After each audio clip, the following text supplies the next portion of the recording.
Bueno, a continuación entonces nos vamos con nuestro invitado, el pastor Cristian Gómez. Él es el presidente y fundador de Maná, Museo de las Sagradas Escrituras académico de la Universidad Nacional Autónoma de México y licenciado en filosofía por la misma universidad. Es pastor de la comunidad apostólica y maestro para el Concilio de las Comunidades y para diferentes seminarios teológicos. Es miembro de la Fraternidad Teológica Latinoamericana y de la Academia Mexicana Ciencia y Fe. Con ustedes entonces nuestro pastor invitado, pastor Cristian Gómez. Muchas gracias. El tiempo es suyo.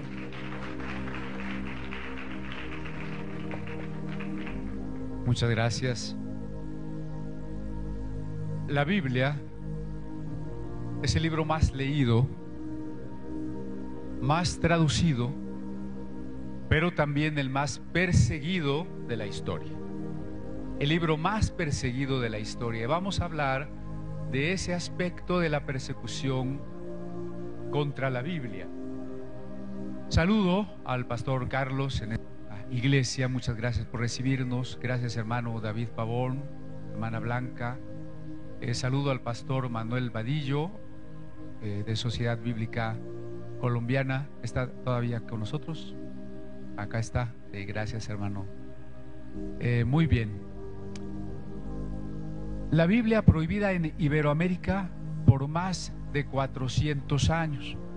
Vamos a platicar brevemente el porqué y el cómo de estas persecuciones.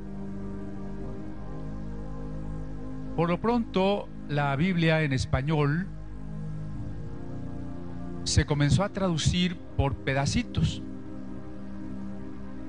No había al principio una Biblia completa en español.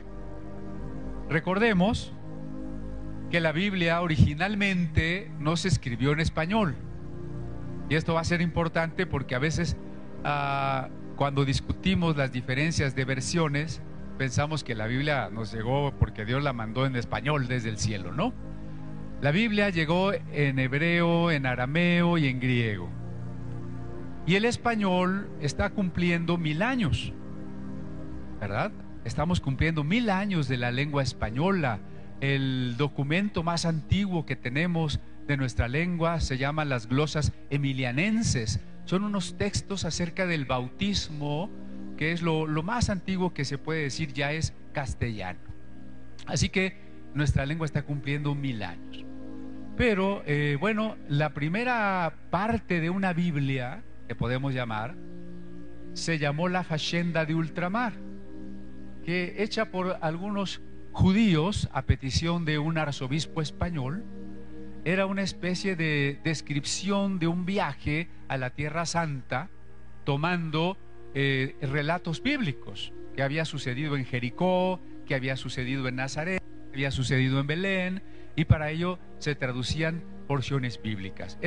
Por supuesto, es un español muy antiguo, imagínense, del siglo XII, un poco anterior a la obra del Cid Campeador, pero eran solo pedacitos, ¿no? Ahora bien, hay que decir que en el mismo siglo y principios del siglo XIII, al norte de España y sur de Francia, si usted puede tener más o menos en su imaginación el mapa, ¿verdad? Francia y España se unen, ¿verdad? En lo que fue Navarra, lo que fue el reino de Aragón. Bueno, allí surgió un movimiento que podemos llamar prerreformador, llamado los valdenses. ¿Sí se escucha bien? Muy bien. Los valdenses. Y esto porque un comerciante llamado Pedro Baldo, cenando con unos amigos, él era una persona muy rica y muy, diríamos, fiestera.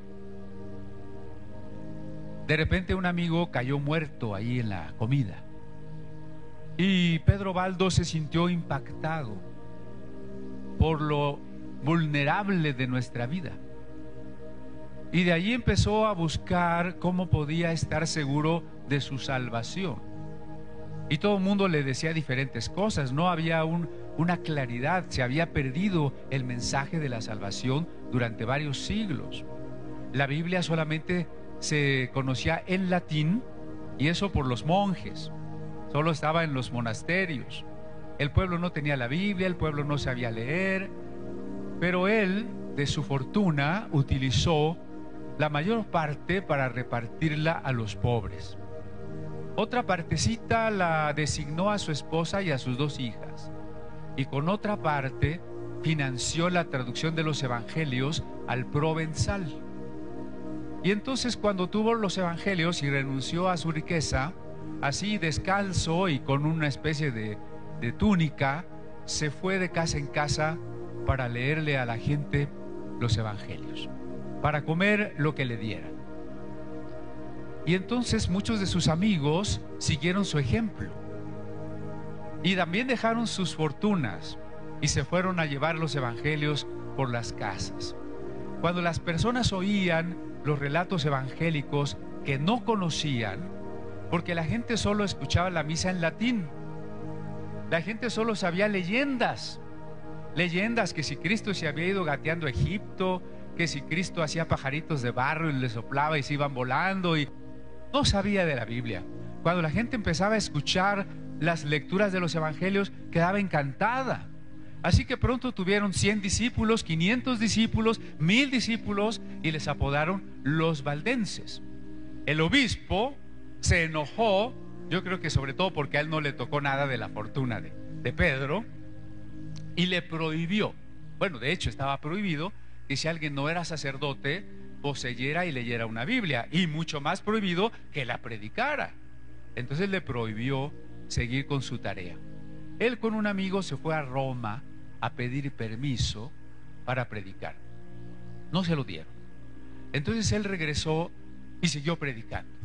Es necesario obedecer a Dios antes que a los hombres.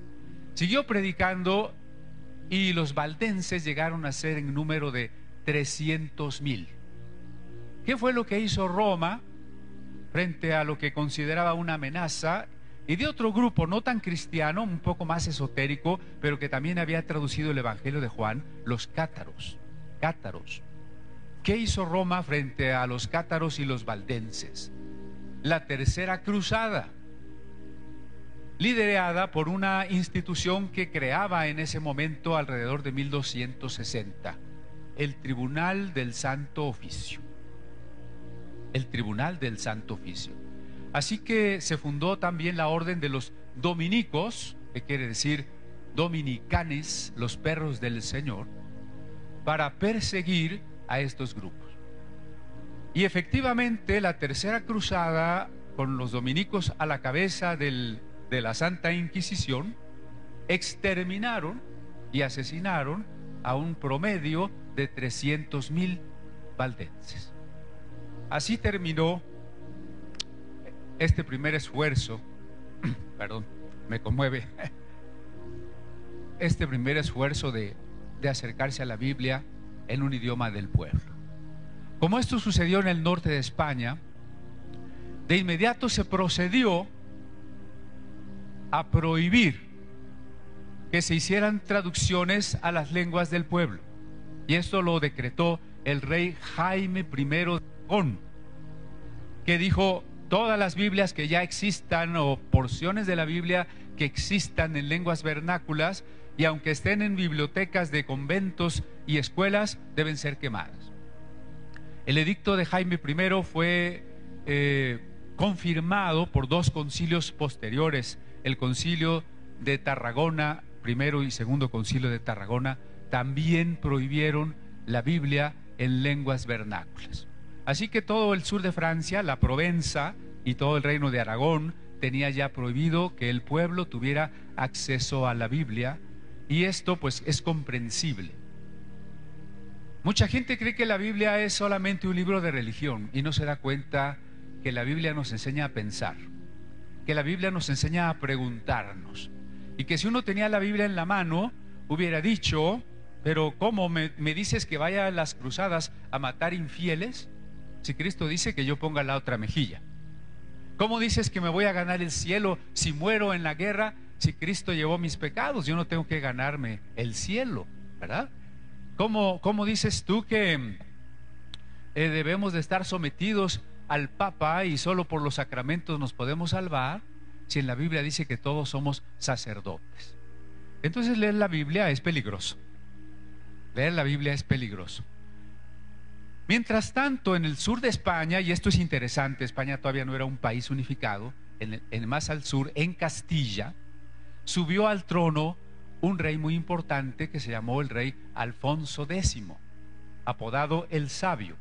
Alfonso X el Sabio, entre las varias obras literarias e históricas que hizo, una llamada La Grande e General Historia. La Grande e General Historia. Él quería contar desde Adán hasta el tiempo de los reyes castellanos. Ahora bien, ¿cuál era la única fuente que él consideraba histórica para escribir una historia del mundo? Pues la Biblia. Entonces mandó traducir al castellano todos los pasajes narrativos de la Biblia, desde Adán hasta la época de Cristo y la Iglesia Apostólica, ¿no? Y de ahí continuó con Roma y los bárbaros y los reinos españoles, ¿verdad? Entonces, una parte de esta grande historia es una traducción bíblica y se conoce como la Biblia alfonsina. Muy importante, la Biblia alfonsina. Por eso, bueno, en nuestra laminita, ya no sé si puede aparecer en la pantalla. Gracias. Ahí está. Tenemos las Biblias historiadas, la Facenda de Ultramar y la Grande e General Historia. Las Biblias moralizadas. Decía yo que la Biblia estuvo fundamentalmente en latín. Al principio esto fue bueno, porque eso se hizo en tiempos del Imperio Romano. Y el idioma de Roma era el latín. Así que esa lengua dominaba desde España hasta el norte de África y el Medio Oriente.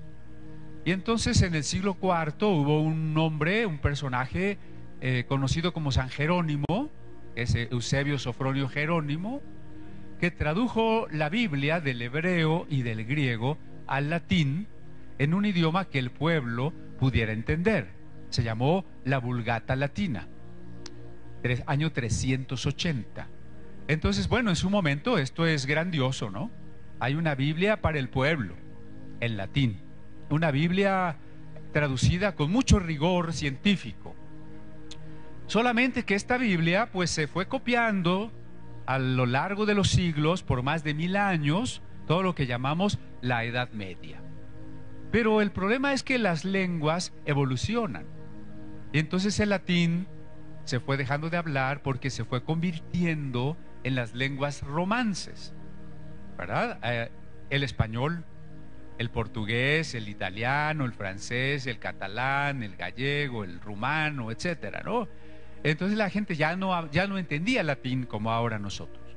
Y el evangelio llegó a otras latitudes de lo que hoy es Inglaterra, Alemania, Francia, donde pues la gente menos hablaba el latín. Y entonces resultó que esa Biblia, que en sus inicios fue para el pueblo, ahora ya no era entendida por nadie. Sin embargo, era la Biblia oficial de la iglesia. Y entonces, como además les dije, casi nadie sabía leer, y los únicos que lo hacían eran los monjes, pues ellos copiaban esa Biblia en los monasterios, no la traducían, solo hacían muchas copias en latín. Hay miles de copias de la Biblia en latín de la Edad Media, pero ellos desarrollaron el arte de la tipografía, las letras capitulares, los símbolos y los iluminados. Entonces hubo Biblias profusamente iluminadas. La Biblia, solo menciono la Biblia más bella de todos los siglos, se conoce como la Biblia de San Luis, porque fue hecha por la reina Blanca de Castilla, fue mandada a hacer por Blanca de Castilla, para su hijo Luis IX de Francia, y es una Biblia en 3 volúmenes inmensos, con casi 5000 medallones ilustrando escenas bíblicas. Esa se llamó la Biblia de San Luis. Era una Biblia moralizada porque tenía algunas notas en francés de cómo aplicar los textos bíblicos, ¿no? Aquí la tenemos como Biblia de Osuna porque se quedó como propiedad del duque de Osuna, pero es una traducción de la Biblia de San Luis al español. Entonces, otra de las grandes traducciones de la Biblia al español. Tampoco es completa, porque las escenas que se explicaban eran selecciones bíblicas y aplicaciones morales. No era una Biblia tal como hoy podríamos conocerla, ¿verdad? Además, entre paréntesis, la Biblia todavía no se dividía en capítulos y versículos. No vaya usted a pensar que eso es desde sus orígenes, ¿no? Que cuando Moisés se sentó y dijo, voy a escribir Génesis 1:1, primer libro de mí, ¿verdad? No, la Biblia se dividió en capítulos, probablemente por allá del siglo XIV, basados en las secciones hebreas o parashot, para la lectura de la Torá o de la ley, y aplicada a toda la Biblia por Stephen Langton en Inglaterra. Y luego la Biblia se dividió en versículos hasta el siglo XVI por un reformador que se llamó Roberto Stephanus. Entonces, eso es como muy nuevo, ¿verdad? Antes no había ni capítulos ni versículos. Bueno, si regresamos a nuestra lámina, tenemos después los manuscritos de la Biblioteca del Escorial. Déjenme decirles que hay algunas que se llaman prealfonsinas, o sea, anteriores a la de Alfonso X, pero son nada más, por ejemplo, el Evangelio de Lucas, el Evangelio de Marcos, algunos salmos. Pero también tenemos unas posteriores a la Biblia alfonsina, que es, por ejemplo, dos tipos de Biblias: Biblias romanceadas y Biblias ladinadas. Romanceadas quiere decir puestas a ese español naciente, y ladinadas porque el ladino es un idioma judeo-español.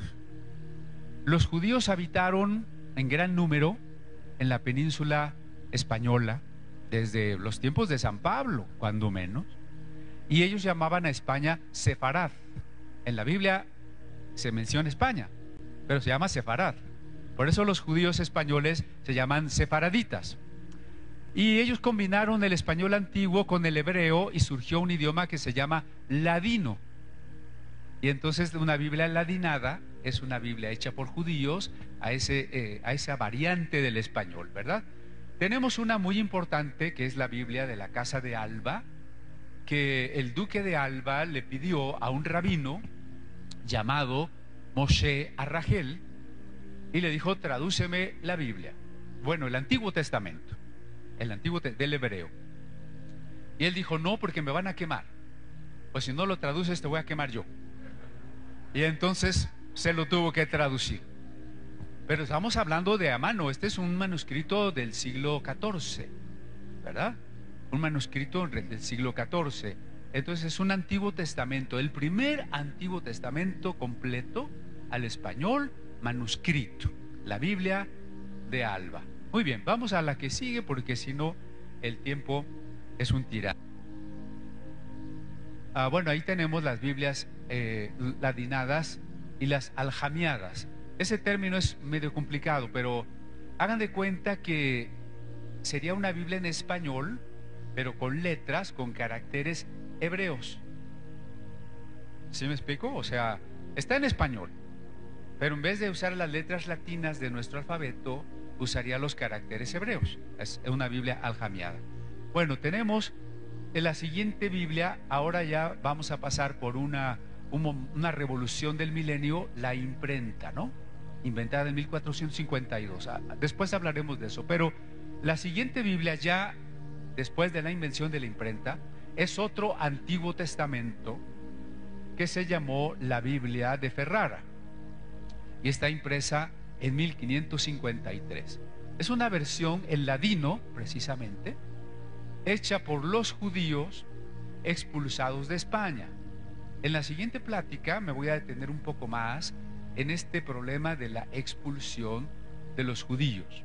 Por ahora solo les comento que cuando menos desde el siglo XIII hubo grandes conflictos entre los católicos y los judíos en Europa, y especialmente en España. Por ejemplo, en el año de 1283, en Barcelona, se organizó una discusión pública entre algunos rabinos, un rabino que se llamaba Moshe Ben Nachman, y algunos teólogos, uno de ellos Pablo Cristiano, que era un judío converso, y algunos monjes dominicos. Eran discusiones públicas en las que el trato era: si la discusión la gana el teólogo, todos los judíos de la sinagoga se tienen que bautizar como católicos. Y si la gana el rabino, pueden seguir siendo judíos. Entonces, bueno, pues cuando la ganaba el teólogo, pues todos a bautizarse. Cuando la ganaba el rabino, el pueblo linchaba a los judíos, ¿verdad? Entonces la primera gran matanza se dio en Barcelona en 1283. Después en la ciudad de Tortosa, ya estando en el siguiente siglo, en el 1300 y fracción, fue también otra reunión pública con otro rabino y otro judío converso. Bueno, converso es un poco a fuerzas. Con esto lo que les muestro es que desde el siglo XII y XIII ya los judíos eran forzados a bautizarse. Muchos eran forzados a convertirse. Todo esto culminó, como veremos, con la expulsión de los judíos del Imperio Español en 1492. Muchos huyeron a la ciudad italiana de Nápoles. En Nápoles los volvieron a correr y terminaron en Ferrara, al norte de Italia. Y allí una comunidad judía que tradujo muchas obras clásicas al ladino, tradujo también el Antiguo Testamento. Entonces, bueno, ya es impreso. Antiguo Testamento primero impreso. Tenemos un Pentateuco de Constantinopla en 1547, contiene la Torá en hebreo. La Torá es la ley de Moisés. Es lo mismo que nuestro Pentateuco. Yo no sé aquí en Colombia, pero allá en México están pegando fuerte un grupo que se llama, o yo les llamo los judaizantes, que son allá mexicanos, acá colombianos, ¿verdad? Allá más mexicanos que los aztecas, pero dicen que son judíos, que ya no son evangélicos, ahora son mesiánicos, ahora son judíos. Y me he encontrado con algunos que tenían años de cristianos y me dicen: hermano, ¿dónde puedo comprar una Torá? Pues una Torá siempre la ha tenido usted en su Biblia, hermano. Déjeme decirle, ¿verdad? Bueno, esta es una traducción del Pentateuco de Constantinopla con un Targum. Targum es una paráfrasis que se hacía del hebreo al arameo en tiempos de Cristo. Porque déjeme decirle que ni los judíos hablaban hebreo, ¿eh? Cuando los judíos regresaron de Babilonia en el año 500 antes de Cristo, ya no hablaban hebreo, hablaban arameo, el idioma que habló nuestro Señor Jesucristo. Por eso era necesario hacer paráfrasis del hebreo al arameo, y eso se llaman targumim.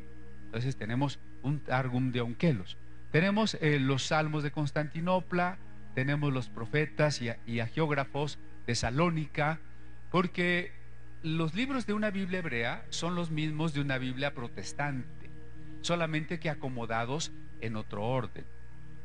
La Biblia hebrea tiene 3 secciones: la Torá, que es nuestro Pentateuco, luego sigue la sección profetas o Nevi'im, que son nuestros libros históricos y proféticos, porque para ellos los históricos no son históricos, es una profecía que nos muestra cómo Dios nos ha redimido.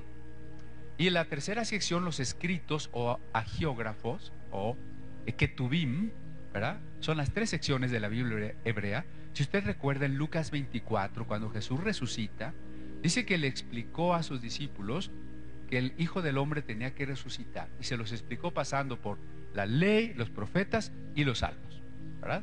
Las 3 secciones de la Biblia hebrea, los mismos libros que tenemos nosotros. Bueno, y los profetas de Constantinopla, esos son secciones de la Biblia que existieron en español. Muy bien. Después llegamos a la España del siglo XVI.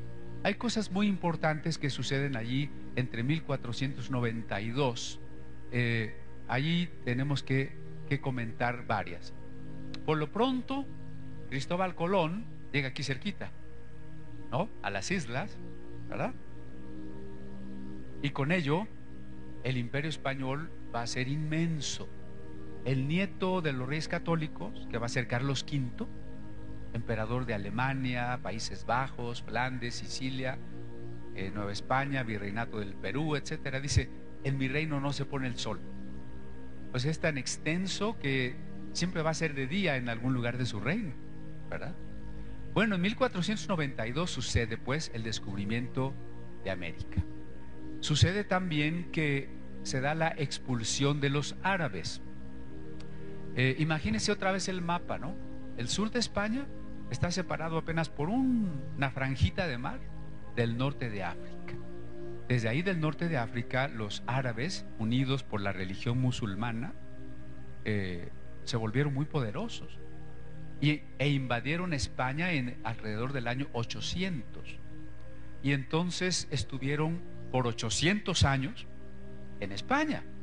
Casi dominaron toda España. Ahora, algo muy interesante, que por allá del siglo XI al XIV, España era el reino de las tres grandes religiones. En España convivían, bajo el dominio árabe, la religión del Islam, los judíos y los cristianos. Bueno, los judíos y los cristianos tenían que pagar un impuesto a los árabes por practicar su religión, pero no se les perseguía. Pero cuando los reyes españoles empezaron la reconquista, viniendo del norte hacia el sur, tenemos precisamente el matrimonio entre la reina de Castilla y el rey de Aragón, Fernando e Isabel. Y ellos van reconquistando hasta que en 1492 expulsan a los últimos árabes del sur de España, de Granada. ¿Sí? Entonces, dos cosas que suceden en 1492. La tercera, la Inquisición ya había perseguido a algunos judíos, y los españoles pensaron que para tener un reino poderoso, unificado, tenían que tener una sola religión. Y entonces solicitaron a Roma la creación de una Inquisición española. Había una Inquisición romana que se creó para perseguir a los valdenses, ¿se acuerdan? Y que luego se dedicó a quemar brujas, ¿verdad? No existen las brujas. Bueno, existen señoras que creen en la brujería, pero lo digo porque hasta los protestantes llegaron a quemar brujas. Y los cristianos no debemos ser supersticiosos, porque eso nos da mala suerte. Dice un salmo: bienaventurado aquel en cuyo espíritu no hay superchería, ¿verdad? Pero los reyes católicos pidieron a Roma permiso de hacer una Inquisición española, y Tomás de Torquemada fue el primer inquisidor general, y convenció a la reina Isabel que mientras hubiera judíos en España, la iglesia corría un grave peligro. Y entonces se promulgó un decreto. Para agosto de 1492, todos los judíos del Imperio Español debían bautizarse como católicos o salir del imperio. Claro que al salir no podían llevar dinero, ni joyas, ni nada. Entonces, aunque usted quisiera vender su casa, ¿quién le iba a pagar? Si de todas maneras ya sabían que usted se iba a ir al otro día, ¿verdad? Y entonces, bueno, muchos judíos salieron huyendo a Portugal, o como dije antes, a Nápoles, después a Italia, a Turquía, y muchos se quedaron bautizándose, cambiándose algunos el nombre. Esos son los judeoconversos o cristianos nuevos, apodados marranos, ¿verdad? Y entonces la Inquisición no tenía poder sobre otras religiones. La Inquisición no puede juzgar a un musulmán, no puede juzgar a un judío, pero si un judío ya se bautizó, y el concepto católico del bautismo es que el bautismo es indeleble, no se puede borrar. Entonces, si usted quiere abandonar la iglesia o se desvía de la doctrina, la Inquisición tiene el deber de aprenderlo y juzgarlo, primero para que no contamine a los demás, y segundo, para purificar su alma. ¿No dice Juan capítulo 15 o 16 que el pámpano que no lleva fruto es quemado y echado al fuego, ¿verdad? Y entonces pues empezaron a vigilar a los judíos, ¿sí? Ahí tenemos entonces la expulsión de cristianos, de judíos y de moros, ¿verdad? Para conseguir la unidad religiosa. Y después vamos a ver la lucha contra la reforma. Pero vamos a Colombia, ¿no? Porque entonces ya llegamos al punto donde la historia es paralela entre Europa y nosotros. Para el siglo XVI, las tres grandes familias lingüísticas de lo que hoy es Colombia eran el arawak, los caribes y los chibchas. Las islas fueron descubiertas por Cristóbal Colón. España toma posesión en 1595 y son agregadas a la Capitanía General de Guatemala. En el mismo tiempo, algo sucede en Europa. Dos cosas muy importantes: la Biblia políglota complutense y el Nuevo Testamento de Erasmo. A pesar de que España es una contradicción, por un lado está expulsando judíos, al mismo tiempo la reina Isabel quiere que el clero católico se reforme porque era ignorante y era como, ¿qué diríamos?, carnal, por decirlo menos, ¿no? Porque cuando Lutero fue enviado en 1510 a Roma por sus grandes inquietudes espirituales, ¿no?, el prior del convento, Staupitz, le dijo: ve a Roma. Y él pensó que iba a ir a la Nueva Jerusalén y se encontró con Las Vegas, ¿verdad? Entonces la reina Isabel quiso reformar al clero español y se promovió la competencia de una universidad muy importante, que era la de Salamanca. Se creó la otra universidad, la de Alcalá de Henares, y allí el cardenal Jiménez de Cisneros juntó a un grupo de biblistas muy importantes, a un grupo de hebraístas, casi todos judeoconversos. Es interesante porque desde el siglo XI, en estas discusiones de cristianos con judíos, los cristianos tenían también escuelas de hebreo. Los cristianos sabían tanto hebreo como los judíos, para discutir. Y los judíos mandaron a hacer una traducción del Evangelio de Mateo, del griego y del latín al hebreo.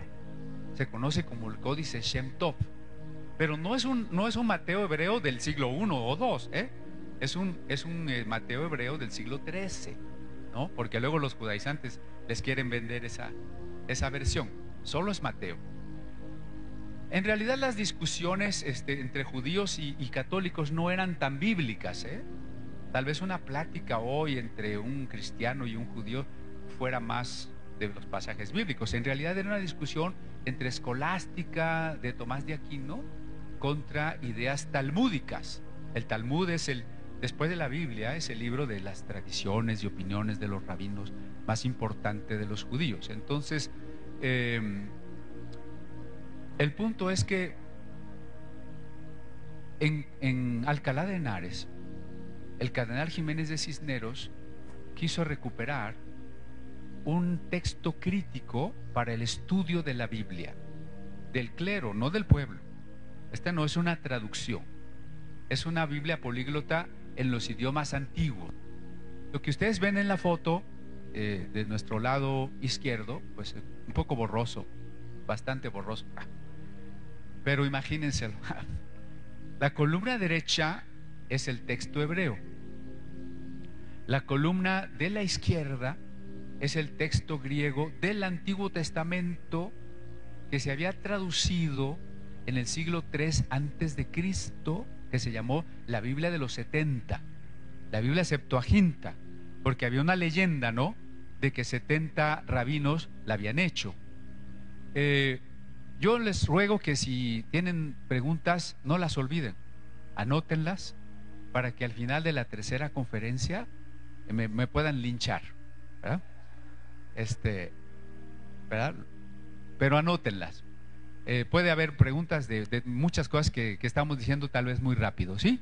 La Biblia Septuaginta es la columna de la izquierda, la columna exterior. La de abajo es un Targum, el Targum de Onkelos, precisamente la paráfrasis aramea. Y la columna del centro es la Vulgata latina de San Jerónimo.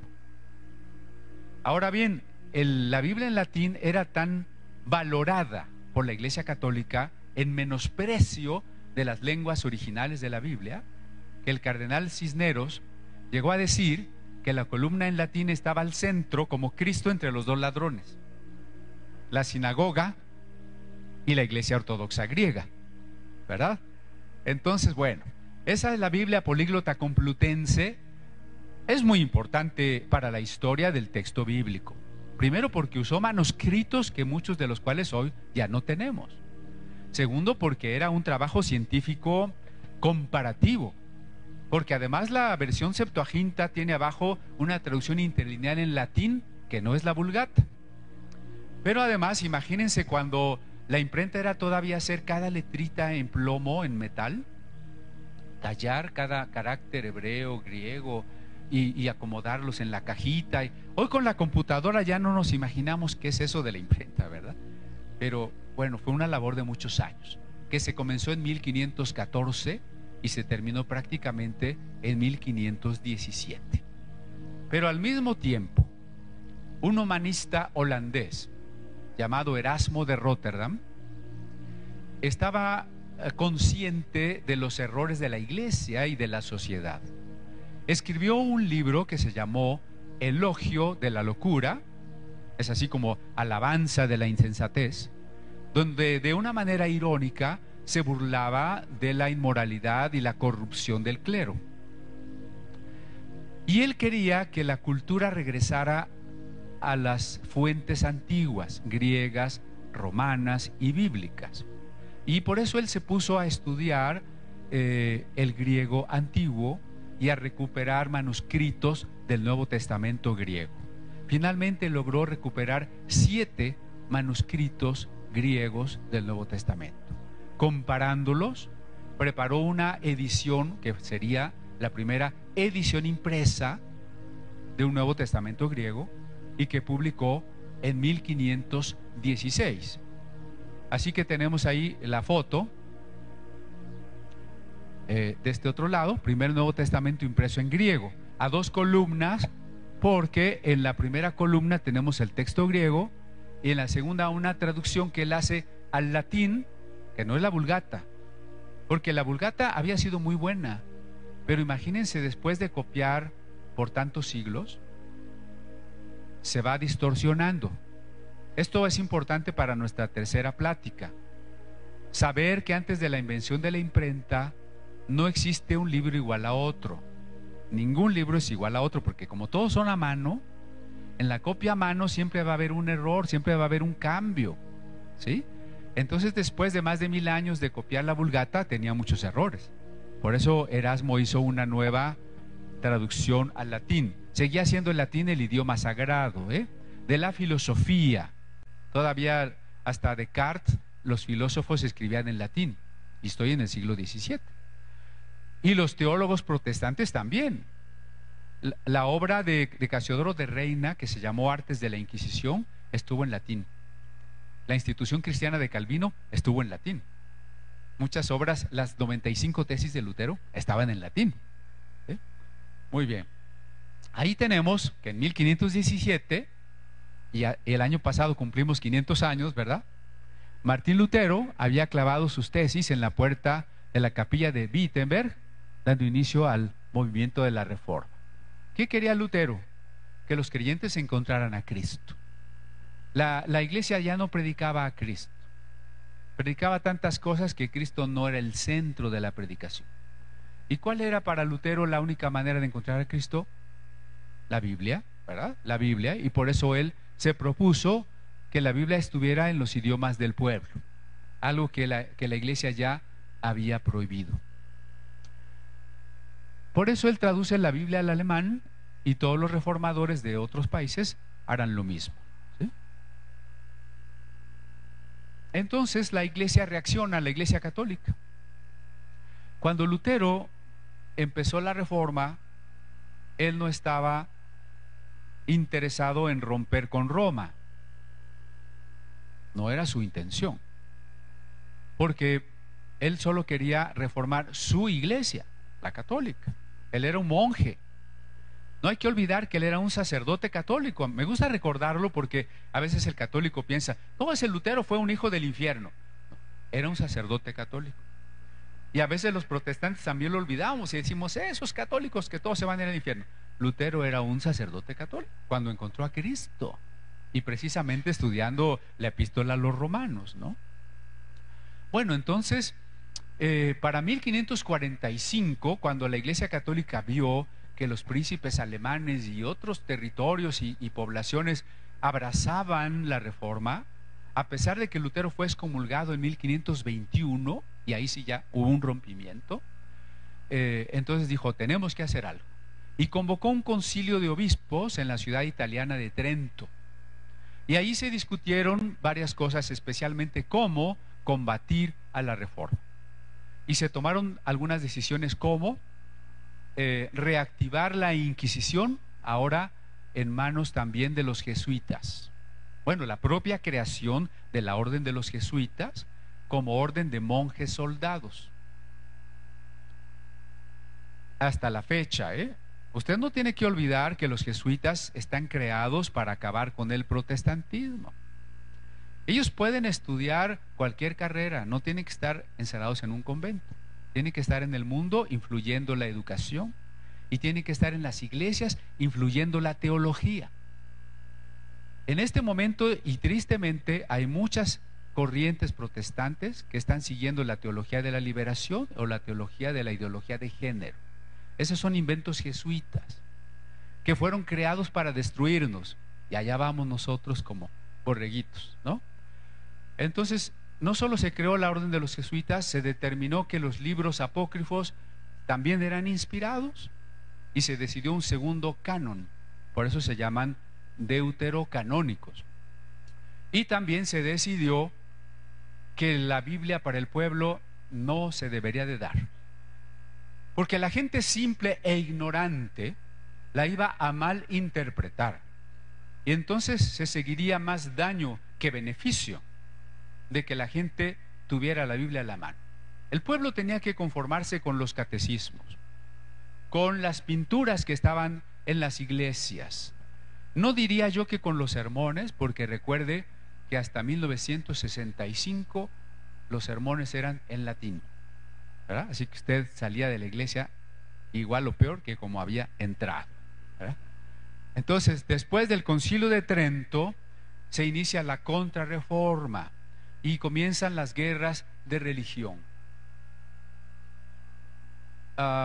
Bueno, antes de eso, porque nuestro tema tiene que ver mucho con la persecución, comenzaron las grandes guerras de religión, de tal manera que había ciertas razones por las que usted podía ser torturado y ejecutado. Tener una Biblia o libros sospechosos de ideas luteranas o incluso erasmistas.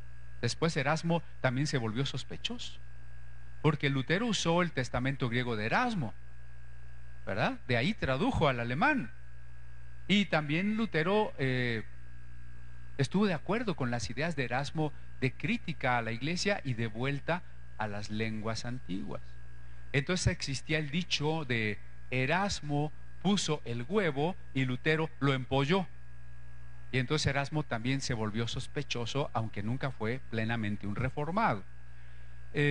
Usted podía ser llevado a la hoguera no solo por tener una Biblia, sino por ejemplo por no adorar la hostia, porque era Cristo sacramentado. Ese pedazo de pan se había vuelto carne de Cristo, y si usted no se arrodillaba y lo adoraba, usted era quemado en la hoguera. Y muchos cristianos protestantes prefirieron morir quemados que adorar algo que no es Dios, ¿verdad? Bueno, aquí regreso al punto de la imprenta, en el sentido de que lo que Lutero anhelaba no hubiera sido posible si no hubiera existido la imprenta. ¿Qué quería él? Que todo creyente tuviera una Biblia en su mano. Pero cuando la Biblia antes era manuscrita, número uno, se tardaba más de 10 años en hacerse una Biblia. Segundo, era muy caro. Por ejemplo, la Biblia se escribía en pergamino y ocupaba un promedio de 1500 folios o páginas de piel. Un borrego nos da cuando mucho para 2 folios. ¿Cuántos borregos necesita usted para 1500 páginas? O cuando la Biblia estaba en rollos, en tiempos de Cristo, la Biblia, el Antiguo Testamento, estaba en 24 rollos de 12 metros de largo, tan caros que solo las sinagogas más importantes tenían. O sea, Jesús no tenía una Biblia en su casa. ni se fue al desierto con sus 24 rollos, ni cuando el diablo lo tentó le dijo espérame y se puso a buscar rollo por rollo, ni sacó su celular y dijo pan, ¿dónde está? Y le sacó un versículo al diablo. Jesús traía la Biblia aquí, ¿verdad? Y así debemos tenerlo.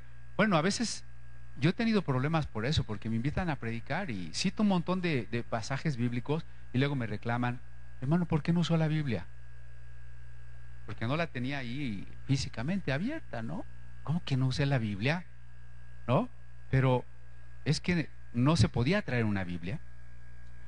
Y la gente, como además no sabía leer, estaba en un idioma que no entendía y todo esto era muy caro y muy tardado, si no se hubiera inventado la imprenta, lo que Lutero quería no hubiera sido posible, ¿no? Entonces la imprenta se inventó por Gutenberg en 1452 y el primer libro impreso en la historia fue ni más ni menos que la Biblia, ¿sí? La Biblia, gracias a Dios. Ahí tenemos otro grabadito de una imprenta, muchas imprentas de manera muy rápida. Acá volvemos a América, llegaron los misioneros de España, franciscanos, mercedarios, carmelitas, de varias órdenes, y en general ellos bautizaban para después catequizar, es decir, bautizaron gente que no sabía ni por qué la estaban bautizando. Pero si no se quería bautizar, pues la torturaban o la mataban, ¿sí? Ellos pensaban que el bautismo, o piensan que el bautismo per se confiere la gracia, que el bautismo te hace hijo de Dios y te lava el pecado original, aunque seas un bebé que no entiende nada, ¿verdad? Así que bautizaban. Bueno, algunos libros se marcaban así. Tenemos algunas Biblias antiguas allá en el museo con marcas de fuego que indicaban la propiedad de la persona. Vuelvo a Colombia, en 1803 los territorios que pertenecían a la Capitanía de Guatemala pasaron a formar parte del Virreinato de Santa Fe. Pero un siglo antes habían venido inmigrantes de varios lugares del mundo, especialmente de Estados Unidos, a la parte isleña, donde predominó la religión protestante y la lengua inglesa, ¿verdad? Bueno, vuelvo al punto de la Inquisición, porque la Inquisición ahora también iba a estar en América. Por ejemplo, en México, en 1876 se fundó la Santa Inquisición de la Nueva España. Ya no había solo una romana y una española, ahora había una Inquisición novohispana. Y también hubo una Inquisición en el Virreinato del Perú. Y también aquí en Colombia seguramente hay un edificio con máquinas de tortura, ¿verdad? De lo que fue la Inquisición, ¿verdad? Entonces, bueno, el control de la doctrinal estaba vinculado a impedir que se hicieran interpretaciones de la Escritura fuera de lo que Roma decía, ¿verdad? Entonces allí tenemos una portada de la Vulgata que Trento declaró que era la Biblia sin error, la Vulgata latina, pero tan sin error que Sixto V tuvo que mandar a revisarla, y como la revisó tan a la carrera, Bonifacio VIII la tuvo que volver a revisar. Entonces eso se llama Biblia Vulgata Sixto Clementina, Clemente VIII. Muy bien, ahí tenemos que la Iglesia Católica desde 1550-52 publicó un Index Librorum Prohibitorum et Expurganda, o sea, un catálogo de todos los libros que estaban prohibidos y los autores. En primer lugar, Biblias en lenguas romances y Biblias en hebreo. Y también estaba prohibido pues las obras de Erasmo y de muchos otros pensadores, teólogos y filósofos. Y otros libros pues se marcaban con negro para que no se pudieran leer lo que la Iglesia decía que no era muy correcto. Eso se llamaron libros expurgados. Ahí tenemos a la Inquisición sesionando, revisando un libro. La Inquisición española para vigilar a los judíos conversos. Se subía, por ejemplo, un vigilante a la torre del templo para observar las casas de los conversos. ¿De cuál casa no salía humo en sábado? Querría decir que estaban guardando el sábado, porque no se puede hacer fuego. Llegar de repente a una casa de un judío converso y ver si no hay carnitas de puerco, es que está guardando las leyes mosaicas. Y entonces los judíos eran llevados a las mazmorras, torturados por judaizar en la ley muerta de Moisés y finalmente quemados, ¿no? Quemados en un auto de fe. El nombre está bonito, pero el evento era muy feo. Es una fiesta, como ven allí, todo el pueblo está reunido. Hay unos asientos especiales para las autoridades civiles y otras para las autoridades religiosas, donde los condenados, algunos, los reconciliados, son obligados a abjurar en público de su pecado o de su herejía, a recibir 200 azotes, a pagar 100 monedas de oro, pesos oro, y a ser condenados de 6 a 10 años a remar en las galeras como esclavos. Esos son los reconciliados. Los que estaban condenados a muerte, si reconocían su pecado, primero, ya amarrados al poste de la hoguera, se le daba vuelta una cuerda con un garrote, morían por garrote, y ya muertos se les quemaba. Y los que no querían confesar ni arrepentirse, se les quemaba vivos, ¿verdad? Todo eso en un auto de fe para que la gente tuviera miedo. Ahorita que hablemos de Casiodoro, esto lo vamos a recordar. Allí tenemos la primera orden que se dio en México para que no hubiera Biblias, no solo en México, en toda América. Por eso acuérdense que al principio dije, es una prohibición en Iberoamérica. Entonces no podían llegar Biblias a América. Todos los barcos que venían de España digo, porque estaba prohibida la entrada de alemanes, ingleses, otros extranjeros que podían ser protestantes. Se trataba de que el Nuevo Mundo fuera el paraíso incontaminado por el luteranismo. Bueno, los barcos eran revisados y todo libro requisado porque no podían llegar Biblias. Y ahí está cómo empieza el primer decreto de que no deba haber Biblias ni Nuevos Testamentos, de las susodichas impresiones depravadas. Ahí tenemos otra vez el índice de los libros prohibidos en otra edición, la de 1559. Ahí tenemos la tortura. Este cuadro es especialmente de una mujer judía, de una familia que fundó allá en México una ciudad que se llama Monterrey, la familia Carvajal. Ahí tenemos otra ilustración del auto de fe, está preparando las hogueras. Ahí están quemándose a las mujeres de la familia Carvajal, judíos conversos. Algunos judíos mandaban un hijo a estudiar a un seminario católico para que no despertar sospechas de que eran en realidad judíos. Cuando uno de ellos, criado en el convento dominico, ya de joven, salió al entierro del padre y vio que había ciertos rezos judíos, los denunció a la Inquisición, a su propia familia, y ahí murieron quemados. Bueno, ahí tenemos la Biblia de Casiodoro de Reina, que es parte de nuestra siguiente plática. Bueno, ahí tenemos ya después de la independencia de Colombia, veremos que vienen de Inglaterra algunos patriotas, no a evangelizar, primero a apoyar la independencia, pero de ahí surge el coronel James Fraser y la religión evangélica, sobre todo en la región de las islas. Después, ya avanzado más el siglo XIX, llega Diego Thompson y Lucas Matthews, y precisamente a Bogotá, Henry Barrington, Pratt, ¿verdad? Y Diego Thompson, que llega en 1825 y se va en el 27 y precisamente se va a México. Allá a México llega en abril del 27 y son fechas para Colombia 1825, para México 1827, donde por primera vez llega a nuestro país una Biblia completa en español. Pero pues desde la llegada de los españoles han pasado más de 300 años, ¿no? Y por primera vez llega una Biblia completa al español.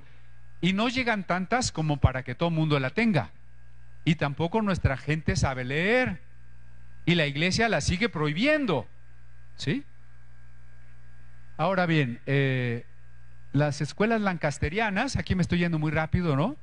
Ustedes saben que Lancaster, como Thompson, fueron amigos de Bolívar, de Sucre, de Santander, de San Martín, porque ellos reconocieron que traían cultura. Hoy muchas iglesias están peleadas con la cultura. He escuchado tantos cristianos que tristemente me dicen: la letra mata, o sea, no estudies. Hermano, Pablo estaba diciendo otra cosa. La letra de la ley, querer guardar la ley, mata. El Espíritu vivifica. Pero ¿cómo no vamos a estudiar la Biblia si el Espíritu Santo que la inspiró no nos va a guiar a no estudiarla? Nos va a guiar a cumplir el Salmo 1: bienaventurado el que medita en la ley de Dios de día y de noche. Entonces, bueno, ustedes saben que el método lancasteriano pues era enseñar a 100 niños o más a leer la Biblia en pocas semanas con la Biblia, a través de un método de un maestro y varios monitores que eran los alumnos adelantados, para enseñar a los demás niños, ¿no? Ahí tenemos varios de nuestros próceres apoyando la labor de Lancaster: San Martín, Rivadavia, O'Higgins, Bolívar, Santander. Thompson, bueno, llegó a Bogotá, se fue después a México, como les acabo de comentar. Cuando él llegó, buscó a miembros del clero. Estamos hablando de que cuando Thompson llega a Colombia, no hay iglesia evangélica en Colombia todavía, ni en México.